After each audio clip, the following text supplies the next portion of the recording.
After the 1637 war between the English colonists and the Pequot Indians, Massachusetts was peaceful for several decades. But in 1675, another deadly conflict took place, one the English would remember for generations as King Philip's War. King Philip was actually a name given by the English to the Indian chief of the Wampanoag tribe, neighbors of Plymouth Colony.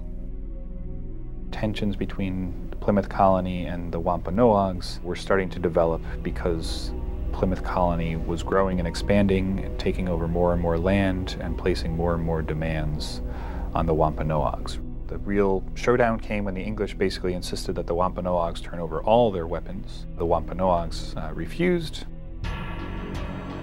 To gain strength, the Indian chief known as King Philip formed an alliance with other tribes in the region.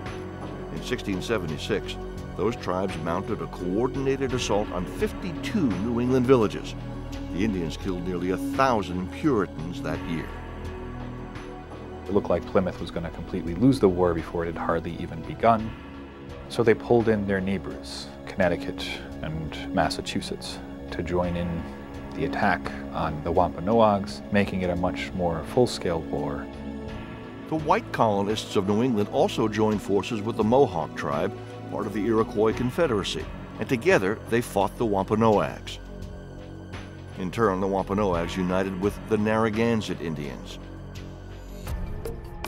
The English, who at this point were inclined to see all Native Americans as enemies, attacked the other major group in the region, the Narragansetts. The end result was that the Wampanoags and the Narragansetts were pretty much hunted down. The English and their Iroquois allies slaughtered every hostile Indian they could and sold the rest into slavery. In 1676, King Philip, the Wampanoag chief, was captured and drawn and quartered. Puritans carried his head on a spike back to Plymouth, where they displayed it for years as a grisly message to local tribes. The war nearly eliminated New England's Indian population. Even though the English had suffered very much, this now ensured their control over the land and allowed them to expand and take over more territory without having to treat the Indians as allies and equals anymore. It remains the most destructive war that New England has ever experienced.